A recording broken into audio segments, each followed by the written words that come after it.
The cameras flashed. The crowd froze. A gray romper, platinum hair, and a face that launched like 1,000 internet debates.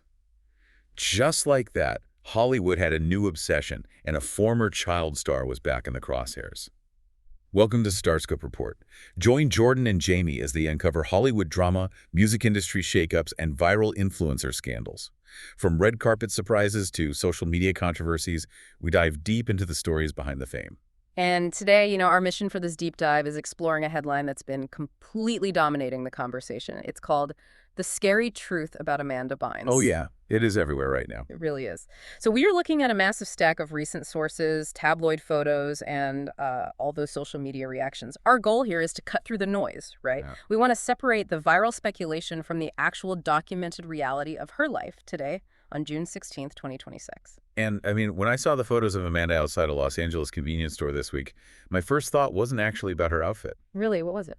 No, or her hair. It was about our cultural amnesia. Like, Wow. we spent a decade watching the tabloid machine absolutely dismantle this woman, and the second she steps outside to run an errand, we are right back to doing it again. Yeah, that is so spot on. And this matters to you because if you grew up watching her, her story is a stark mirror. It reflects our collective obsession with child stars, the brutal reality of managing mental health under a microscope, and what it actually takes to survive that level of fame. Oh, and really quickly, if you're loving these Hollywood twists, make sure you're subscribed. We've got even crazier stories ahead. For sure. And to really understand the weight of where she is right now, you have to remember her baseline, right? Totally. The 90s and 2000s era. Exactly. Back then, she was the undisputed, wholesome, girl-next-door face of Nickelodeon.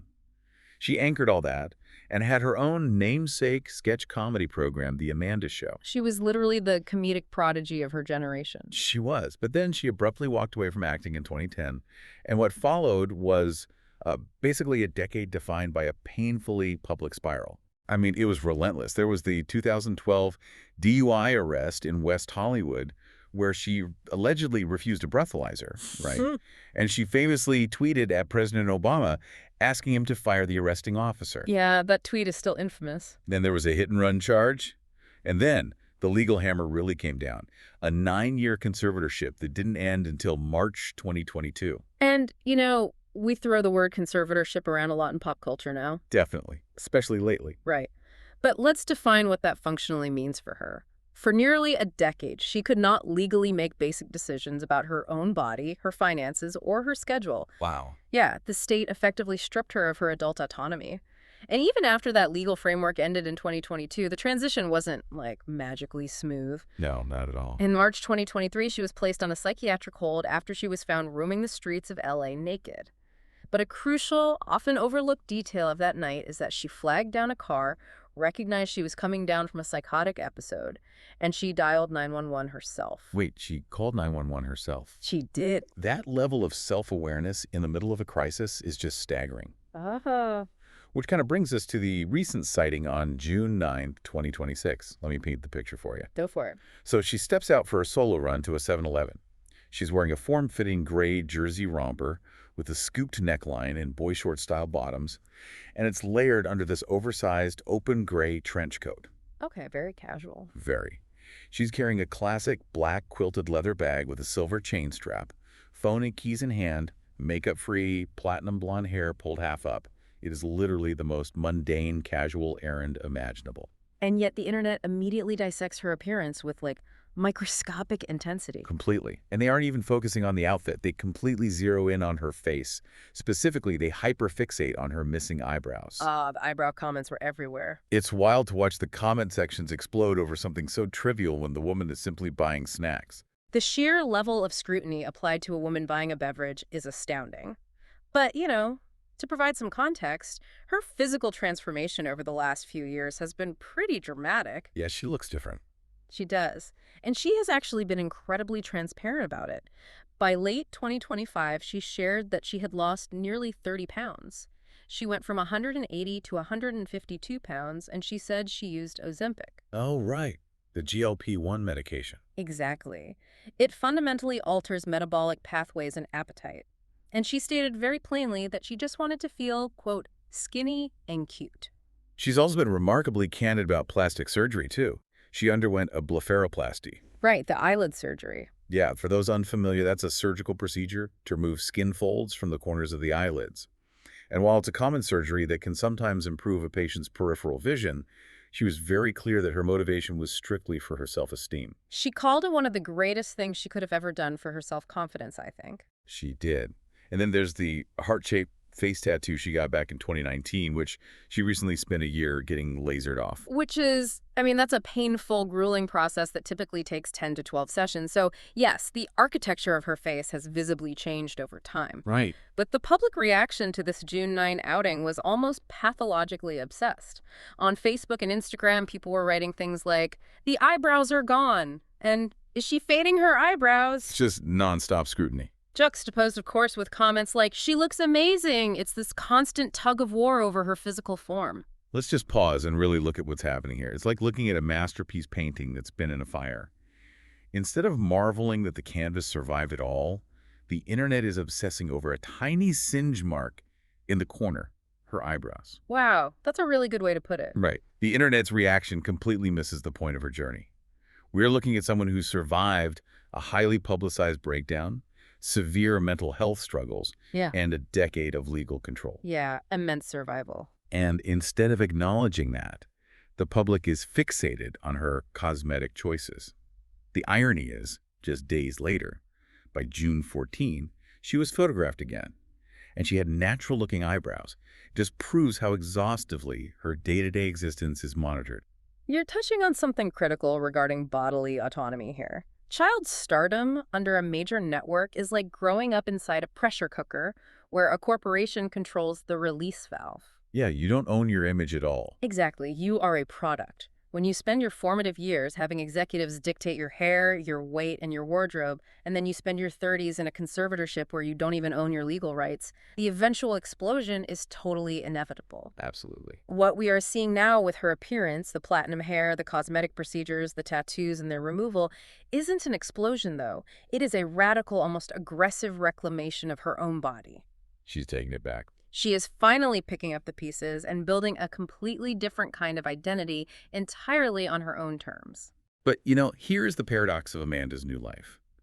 Her physical reinvention is one thing, but what she's doing professionally behind the scenes looks incredibly chaotic to the outside world. And that's not even the wildest part. Because the woman who famously quit Hollywood due to, quote, drug-induced psychosis just signed a massive new record deal. I have to admit, seeing her drop an EDM rap track gave me absolute whiplash. I think it gave everyone whiplash. It feels so disjointed from the Nickelodeon star we knew, and even from the tabloid fixture she became. It definitely feels disjointed if you view her solely through the lens of traditional Hollywood. But to understand why she is throwing herself into these unexpected creative avenues, we really have to look at the intense trauma that the traditional Hollywood structure caused her. Yeah, let's get into that. She spent her youth at Nickelodeon under the heavy influence of Dan Schneider, and recently the Quiet on Set docuseries exposed widespread allegations of a deeply toxic workplace and inappropriate conduct under his watch. Though he has publicly denied sexually abusing children, we should note. Yes, he denies it. But regardless of the specific allegations, that chaotic, high-pressure environment was her normal for years. And the psychological toll of that normal was devastating. She admitted that she started smoking marijuana heavily at age 16 just to cope. 16? Wow. Yeah, constantly hiding it to protect that wholesome teenager brand the network relied on. When she finally walked away from acting, the loss of that rigid structure left her completely adrift. Right, because it was all she knew. She openly stated she had no purpose in life. She described her routine as a constant wake and bake, just being stoned all day long to numb the reality of her situation. Because the act of performing itself had become a massive psychological trigger for her. In a very revealing 2018 interview, she explained that watching herself play a boy in the 2006 film, She's the Man, sent her into a deep, agonizing depression. And that lasted, what, 4 to 6 months? Yeah, 4 to 6 months. She just couldn't stand how she looked on screen. The final breaking point came with the 2010 film, Easy A. Oh, I remember that one. Right. Seeing herself high on camera didn't just upset her, it triggered what she called a drug-induced psychosis. It fundamentally shattered her perception of reality and her own identity. That is terrifying. It is. That terrifying disconnect between who she was and the image she was forced to project is exactly why she took to social media and abruptly retired. Which brings us to this entirely new era in 2026. She is officially pivoting to music. She recently released an EDM and rap single titled Girlfriend, featuring the rapper Phoenix Flexin. It was put out through Create Music Group, right? Yeah, exactly.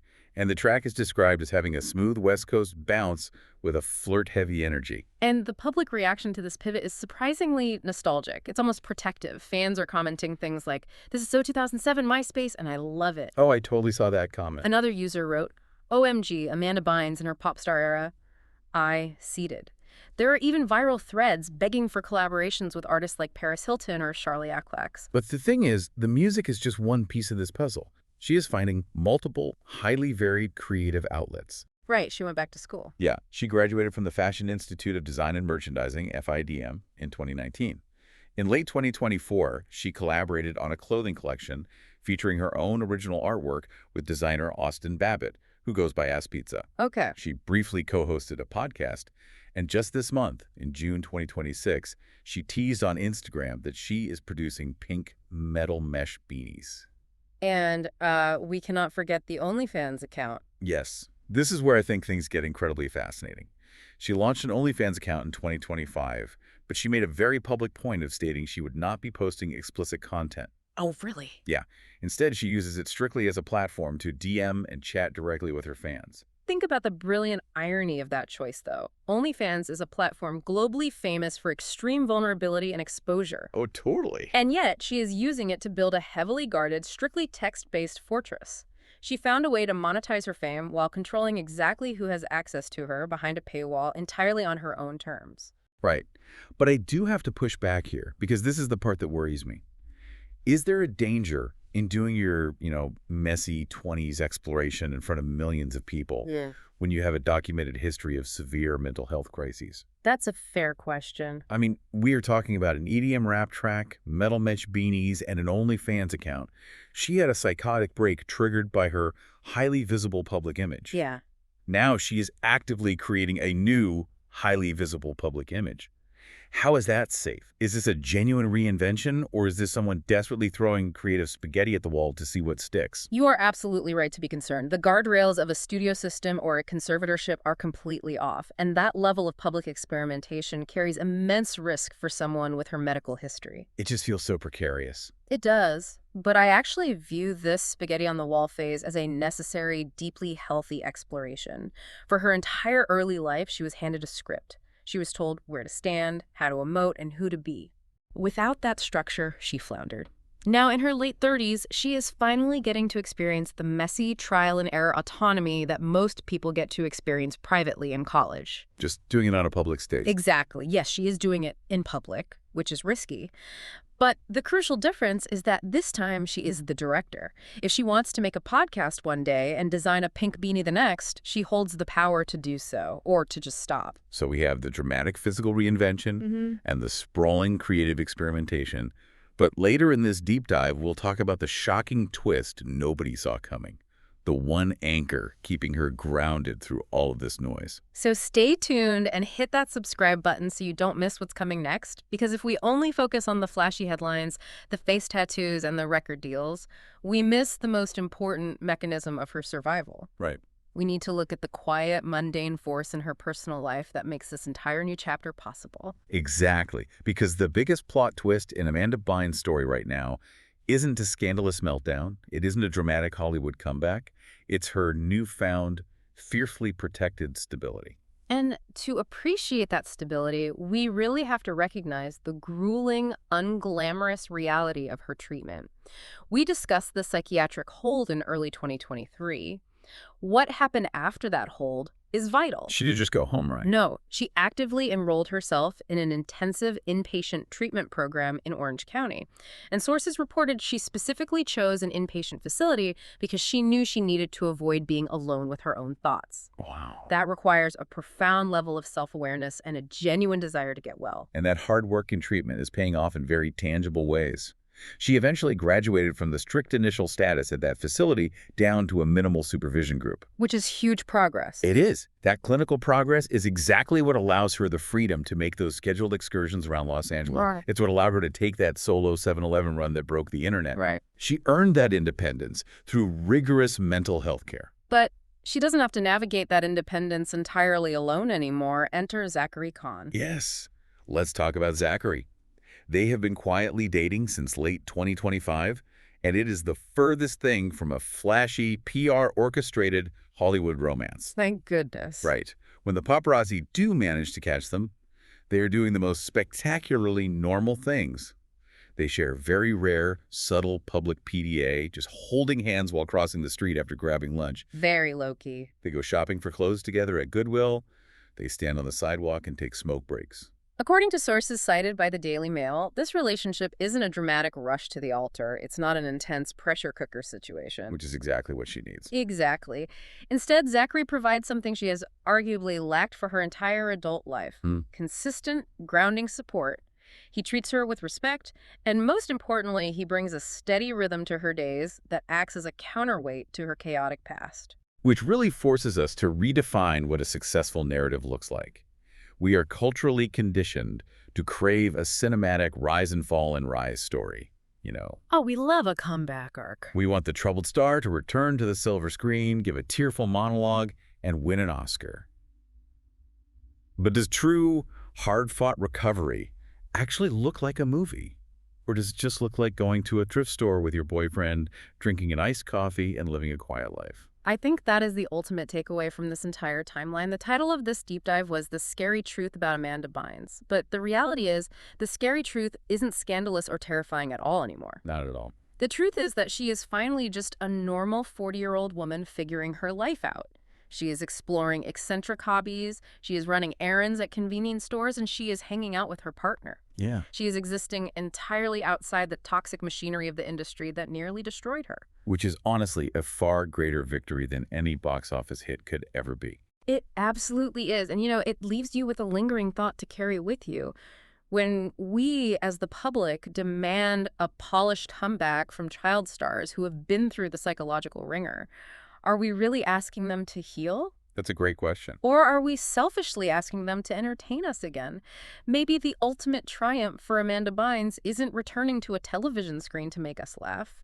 Maybe it is simply the quiet defiance of being comfortable in her own skin, walking out into the LA sun and doing exactly what she wants to do. You've been listening to Starscope Report, where Jordan and Jamie uncover the stories shaping Hollywood, music, and pop culture. Thanks for tuning in, and don't forget to subscribe for more stories that keep the stars shining.